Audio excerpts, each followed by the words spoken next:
Hola Altubers, vamos a hablar de El último duelo de Ridley Scott. Sé que algunos de nuestros amigos nos habían pedido un comentario sobre esta película. Se nos ha hecho un poquito tarde, pero en cualquier caso nunca es tarde, ya se sabe si la dicha es buena. Y además casi nos situamos en el punto intermedio entre el estreno de esta película de Ridley Scott y el estreno de la siguiente, La Casa Gucci, que nada, llegará dentro de pocos días, un poquito antes, 2 días antes de que el bueno de Ridley Scott cumpla 84 años. Yo creo que además de hablar del último duelo, igual es pertinente hacer un repaso a la filmografía de este hombre, porque me parece uno de esos directores esenciales que ha hecho grandes películas, que nunca ha hecho películas declaradamente malas, que todas sus películas tienen interés, pero gran parte de ellas por una u otra razón acaban malbaratadas y no acaban consiguiendo lo que se proponen. A veces es una cuestión de distancias, de medidas, de longitudes de las películas. A veces cualquier desviación de la idea original hace que las cosas no acaben de funcionar. Pero bueno, si vamos película a película, yo creo que vamos a ir mejor. Repasemos pues la historia de Ridley Scott diciendo que nació en el año 37, en noviembre, el 30 de noviembre, en Inglaterra, en una familia de militares. Poco después empezaría la Segunda Guerra Mundial, pero yo creo que la mayor influencia es la de su abuelo, que creó una cadena de cines y que allí, pues el bueno de Ridley estuvo viendo cientos de películas y en consecuencia le gustó ese mundo y desde muy joven empezó a trabajar en él. Es bien sabido que este hombre ha hecho como unos 2000 anuncios a lo largo de su vida. En los primeros años, por supuesto, se ocupaba con intensidad de todo eso y además siempre se ha preocupado de crear las condiciones para que la empresa fuera parcial o totalmente suya. Es decir, que creaba productoras con las que trabajaba para diferentes empresas a través de la publicidad y con eso llegó al año 77, que es cuando hace su primera película. Su primera película para el cine, porque en la televisión ya había trabajado suficientemente y también conocía perfectamente este medio. Desde el año 65 estaba trabajando en televisión. Pero bueno, en el año 77 hace Los Duelistas. Los Duelistas es una película casi de cámara, pequeña, bien organizada, casi la película que soñó rodar Ridley Scott, en homenaje también al autor del cuento o novela corta en la que se basa. El título de la novela es El duelo, la película es Los Duelistas, que creo que representa bastante mejor que el título original del cuento, porque es una serie de duelos protagonizados por dos personajes durante las guerras napoleónicas. Ellos son los actores Keith Carradine y Harvey Keitel, que se ha apuntado siempre a películas de directores noveles. Y la verdad es que es una auténtica delicia de película que representa muy bien la época. Es una película muy cuidada, quizás no suficientemente vista, pero si podéis pillarla por ahí, de verdad, disfrutarla. Y a continuación vienen esos dos bombazos que cambiaron el destino seguramente de Ridley Scott. Alien había nacido poco antes, al mismo tiempo que Los Duelistas nace Star Wars. Y el bueno de Ridley seguramente se siente impresionado por el éxito de esta película y hace Alien, que es una película de ciencia ficción, pero también es una película de terror. Y de ella se ha hablado suficientemente y no vamos a comentarlo más porque quien más quien menos tiene una idea clara de esta película. A mí me parece una magnífica película cuya prolongación deriva en otras películas de grandes directores como James Cameron, por ejemplo, que haría la segunda parte, y todavía no ha terminado porque está pendiente o nos debe todavía Ridley Scott la tercera parte de la precuela. En cualquier caso, Alien es un fenómeno en el año 79 que le facilita rodar a continuación Blade Runner, adaptación del famoso cuento de Philip K. Dick, de la famosa novela, Sueñan los androides con ovejas eléctricas. También es una película suficientemente conocida, así que no insistiré en ella. También ha dado pie a la secuela correspondiente. En esta ocasión ha tardado bastantes años, ese Blade Runner 2049 de Denis Villeneuve, y que, bueno, pues de alguna manera continúa la saga y yo creo que tendrá más continuaciones. Pero bueno, esto es el futuro. Y esa es la trilogía inicial en la historia de Ridley Scott. Pues 3 películas que marcan toda una vida. Y a continuación, ya en el año 85, hace una película que es un sonoro fracaso y de alguna manera una decepción para sus seguidores. Hablamos de Legend, que es una película de fantasía protagonizada por Tom Cruise, que yo creo que tiene un problema, y es que no se utiliza bien todo el material rodado, se desecha bastante y la película queda como bastante inconexa. Y los espectadores quedamos un poco desconcertados, no sabemos muy bien dónde va la película, entendemos que estéticamente es una película potente, pero ni el argumento ni el guión parecen que nos compensan del esfuerzo de estar viendo esa película. Y la verdad es que la pasamos un poco por encima diciendo, Ridley Scott ha caído en la decadencia, fíjate, tan pronto. Su siguiente película, que es La sombra del testigo, es un policial que no va demasiado allá, que es una película que está bien, aceptable, pero no del tipo que creíamos capaz de hacer absolutamente todo. Y bueno, pues nos quedamos con la canción de Sting y la actuación de Mimi Rogers y poco más. Y a continuación hace Black Rain, que también es un policíaco bastante convencional, pero donde retoma cierto vigor, cierta forma de hacer las cosas con mucha más intensidad. Pues es un éxito comercial, no es una película que pasará a la historia, pero de cualquier manera, pues está muy bien la película y se ve perfectamente. Y estamos ya en el año 89, próximos a la aparición de ese otro gran bombazo de Ridley Scott, que no es otro que Thelma y Louise. Thelma y Louise es otra de esas películas que marcan la historia de Ridley Scott. Se convierte en un fenómeno, una película muy vista. Para algunos es la primera película feminista, cosa que evidentemente no es cierta, pero de alguna manera encuentra el caldo de cultivo oportuno para desarrollar ideas que poco a poco han ido calando después más en la sociedad, y a estas alturas se ve como la obra de un pionero en este terreno. Otra vez Harvey Keitel y, bueno, Geena Davis y Susan Sarandon como Thelma y Louise en esa película que todos conocemos y todos recordamos con cariño e intensidad. Yo, si tuviera que ponerle un pero, me parece que para la historia sórdida que cuenta, que es terrible, la película es muy lujosa, pero es que al fin Ridley Scott es un tipo que está acostumbrado a hacer películas lujosas visualmente, impactantes, bien rodadas e incluso con un puntito de elegancia, ¿no? Quizá hubiera sido necesario un poquito más de sordidez en esta película, pero bueno, yo creo que no se le pueden poner demasiados peros. El asunto está en que poco después cae en otro de esos baches un poco absurdos, cuando en la conmemoración del 500 aniversario del descubrimiento de América le encargan hacer 1492 La conquista del paraíso. En aquellas fechas se hacen dos películas, esta sería la protagonizada por Gerard Depardieu. También brillante, espectacular, llamativa, inconexa, un tanto desperdigada, viajes, idas, vueltas, cosas que a veces no encajan.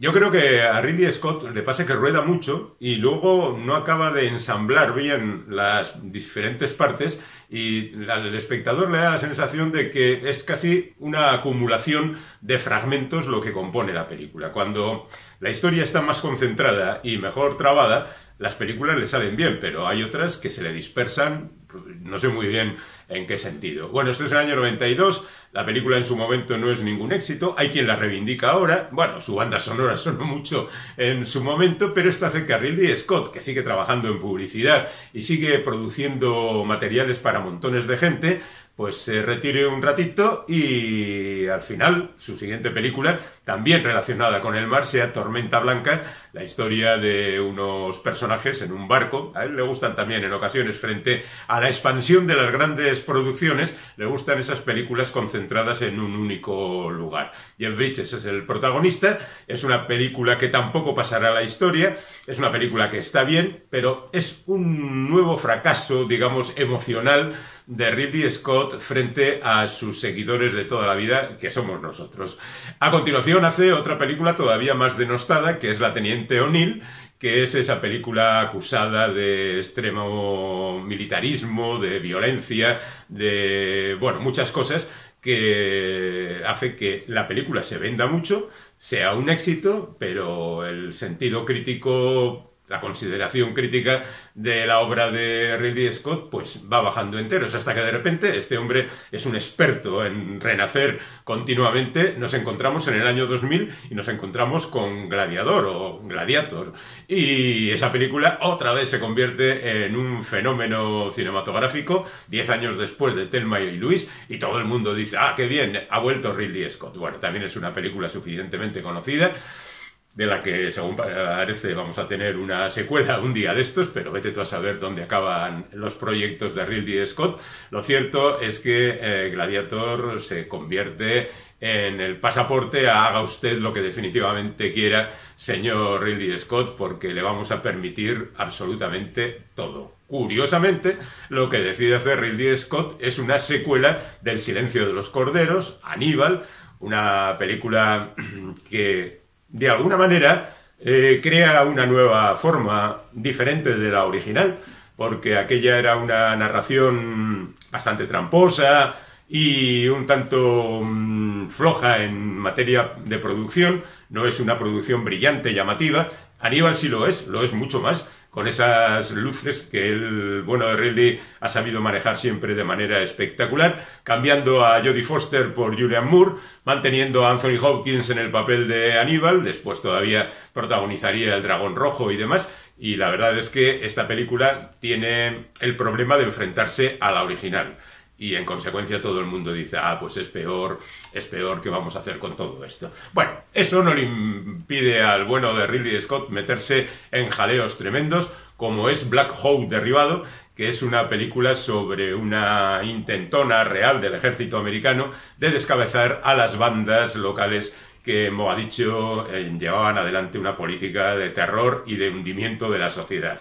En un equipo de militares con sus Black Hawks, los helicópteros, con sus camiones y con todas las fuerzas que tienen, entran en la ciudad e inexplicablemente se ven metidos en un avispero y tienen que salir de allí de cualquier manera. A partir del momento en que uno de los soldados cae del helicóptero, hay que rescatarlo, se derriba uno de los Black Hawks y el desastre aparece allí. ¿Cuál es el problema de esta película? Su excesiva duración. El bueno de Ridley, dispuesto a contar absolutamente todo lo que pasó, se va perdiendo entre diferentes acciones de los diferentes grupos que se desperdigan por la ciudad. Y eso hace que la acción se infle. Incluso hay regresos de los soldados a la base para recoger nuevo material, volver otra vez a la ciudad. Una película que tenía que haber sido cortada a cuchillo, con impactos continuos, se va diluyendo poco a poco y la acción se queda en poco más que una película espectacular y razonablemente bien contada. Pero bueno, en cualquier caso no es la gran película que podía haber sido. A continuación hace Los Impostores, que es una película con Nicolas Cage, muy pequeña, funcional, está bien trabada, pero a que nadie se acuerda de lo que habla. Bueno, pues yo tampoco, así que nos la vamos a saltar tranquilamente, porque llegamos ya a lo que se conoce como la trilogía del medievo, en el caso de, que puede ser ampliado tranquilamente, en el caso de Ridley Scott. Hablamos del Reino de los Cielos, una película medieval sobre las cruzadas, con Orlando Bloom como protagonista y un reparto pues muy nutrido de gente famosa, desde Liam Neeson a Jeremy Irons, por mencionar a los más veteranos, y que también adolece de los mismos defectos que Black Hawk Derribado. Se quiere contar montones de cosas y al final resulta como precipitado y un tanto confuso. La historia va bien hasta cierto punto en que parece que Scott pierde los papeles y dice, mira, vamos a terminar con esto como sea y venga, acabemos con él. Bueno, pues la verdad es que El Reino de los Cielos no fue un éxito estruendoso, pero fue apreciado por parte del público. Después llegarían más aventuras medievales. Mientras tanto, el bueno de Scott retoma la relación con Russell Crowe, que había protagonizado Gladiator, y hace con él una película también pequeña, Un buen año, en la que el protagonista hereda un viñedo y se va allí porque está harto, está absolutamente colapsado por un trabajo estresante, y allí conoce el relajo, la tranquilidad, el amor y el paseo. Es una película amable, bien recibida en su momento, no la aplaudimos demasiado, pero nos quedamos tan tranquilos, y aquí, a partir de este momento, Russell Crowe y Ridley Scott siguen haciendo películas. Por ejemplo, American Gangster, que reúne a Russell Crowe con el actor favorito de su hermano Tony, Denzel Washington. Tony Scott, el hermano menor de Ridley Scott, empezó a hacer cine en el año 83, 6 años después de su hermano, con la película El Ansia. Y ha hecho montones de películas, muchas de ellas protagonizadas por Denzel Washington, y muchas de ellas también referidas a trenes. Parece que en sus últimos tiempos hizo media docena de películas donde el escenario, parcial o total, era un tren. Pues estas cosas que declararon su amor a los trenes. Lamentablemente Tony Scott murió, se suicidó, según parece, en un asunto nunca aclarado, años más tarde. Ridley Scott jamás hizo ninguna declaración al respecto, salvo manifestar su amor por su hermano, y la verdad es que hay muchos seguidores de la obra de Tony Scott considerando que es mejor director que Ridley. Yo creo que no, yo creo que Ridley es un cineasta mucho más completo que Tony Scott. Bueno, pues ahí estamos en American Gangster, dispuestos a dar el siguiente salto. Hay una película posterior, también protagonizada por Russell Crowe, y en esta ocasión acompañado de Leonardo DiCaprio, Red de Mentiras, que tampoco aporta demasiado a la filmografía de Scott, y después llegaría la segunda película de su etapa medieval, Robin Hood. Otra vez con Russell Crowe, posiblemente la película más aburrida sobre este legendario personaje. Todos teníamos mucha confianza en que Scott haría un buen trabajo con este film, pero lo cierto es que, y al margen de su punto de interés cinematográfico, pues lo cierto es que la película se desarrolla de manera más bien cansina a lo largo de unos episodios que no nos merecíamos. Y a continuación decide hacer una precuela de Alien y hace Prometheus. Claro, hacer una precuela de una película tan bien considerada como Alien es siempre un peligro. Y lo cierto es que Ridley Scott tampoco se maneja bien con este trabajo porque no acaba de encajar bien las piezas, aunque él asegura que va a haber 2 películas más que llevarían al comienzo de Alien. Pero lo cierto es que el público tampoco se siente muy satisfecho con la película y le vuelve un poco la espalda. Luego quiere hacer Meridiano de Sangre, que es la famosa novela de Cormac McCarthy, que es una auténtica maravilla, pero hay problemas de producción. No sé muy bien cuál es el motivo por el que no hace esta película, un western enfebrecido, una especie de grupo salvaje a posteriori, y ya que no puede hacer esa película, llega a un acuerdo con Cormac McCarthy de que le pase un guión original que tiene, que él se va a encargar de hacer la película. Y la hace, y la verdad es que es una película de las más criticadas de Ridley Scott, a pesar del increíble reparto que tiene, donde estarían pues Brad Pitt, Javier Bardem, Penélope Cruz, Cameron Díaz, Michael Fassbender, yo qué sé, montones de gente de la fama del cine y que crean una película más bien anodina y poco interesante. Él hace después una película para televisión, El Vaticano, donde habla de las intrigas de la Iglesia Católica y demás, pero es una película para televisión que no se ve en todas partes, y luego se mete en otra producción de esas gigantescas como es Éxodus, Dioses y Hombres, que cuenta la historia de los 10 mandamientos, o sea, Moisés, el faraón Ramsés, deja salir a mi pueblo, no te dejo, te mando las 10 plagas, o las 7, o las que sean, de Egipto, el agua se vuelve sangre, las ranas caen del cielo, y los primogénitos de los egipcios son asesinados. Bueno, pues la verdad es que es otra de esas películas que no pasará a la historia, independientemente de que sea una película correcta, como todo el cine de nuestro invitado de hoy. Después de eso hará una película justamente contraria, con un único personaje. Bueno, eso es falso. Digamos que el personaje principal, interpretado por Matt Damon en Marte, o El Marciano, como sería el título original, pues está solo en el planeta, le dejan abandonado allí y tiene que sobrevivir, pero al mismo tiempo hay una operación de rescate encabezada por Jessica Chastain, dispuesta a rescatarlo. Es una película muy bien aceptada, la novela en su momento también fue un éxito, y lo cierto es que la cosa funcionó muy bien. Y ya que estábamos en el terreno de la ciencia ficción, pues hace otra de las precuelas de Alien, que es Alien Covenant, que todavía es peor que la anterior, peor que Prometheus. y eso hace que la taquilla se resista y las cosas no vayan bien y que de momento detenga ahí la producción, aunque está anunciada esa tercera parte que ya veremos si llega algún día. En cualquier caso, el bueno de Ridley Scott no descansa, rueda cada vez más rápidamente y hace más películas, hace Todo el dinero del mundo, que es aquella película sobre el secuestro del heredero de Getty, que fue más famosa por el escándalo que supuso el hecho de que en el original estaba protagonizada en un papel pequeño, el del abuelo del secuestrado, por Kevin Spacey, cuando surgió todo el escándalo sobre Kevin Spacey, y él retiró esas partes de la película, Ridley Scott, y la rodó de nuevo con Christopher Plummer para que el nombre de Kevin Spacey no apareciera en la película.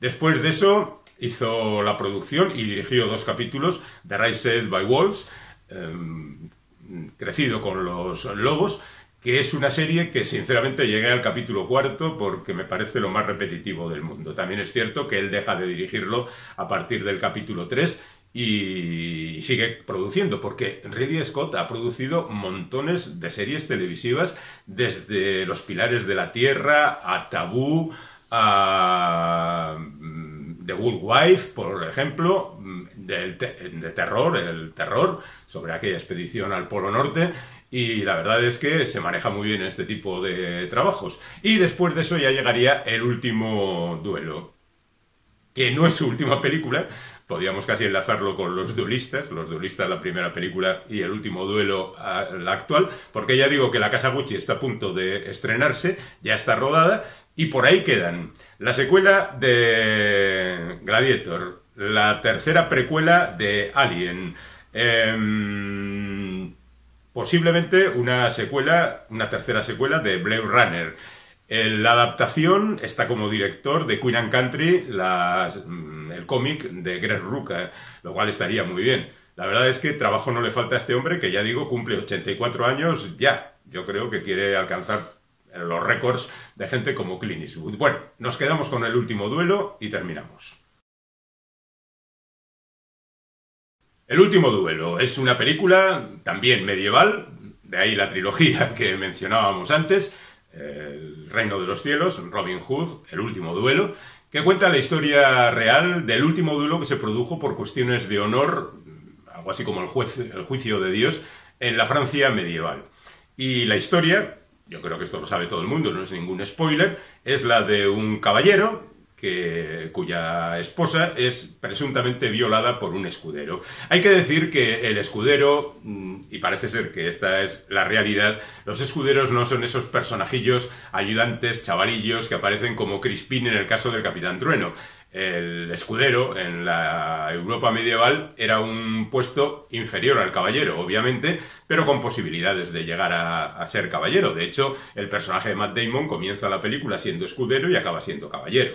Por otra parte, está Alan Driver, que interpreta el papel del escudero, que es un tipo brillante, educado. Matt Damon es un patán, un señor de estos mal educado, un tipo que se pasa la vida en el campo de batalla, estamos en la guerra de los 100 años, mientras que el escudero pues es un tipo más divertido y en consecuencia el señor de la zona, interpretado por Ben Affleck, lo tiene como su favorito. De hecho, le da propiedades que en principio corresponderían a Matt Damon. Y Matt Damon se va enfadando y aquel individuo que en principio era su amigo acaba convertido casi en un enemigo. Y después de ese presunto ataque a su mujer, pues lo cierto es que el hombre decide pedir el juicio de Dios y el duelo a muerte que da título a la película y que centra todo el interés. La película empieza con el comienzo del duelo y luego se hace un flashback para contar el resto. Y se cuenta el resto al estilo Rashomon.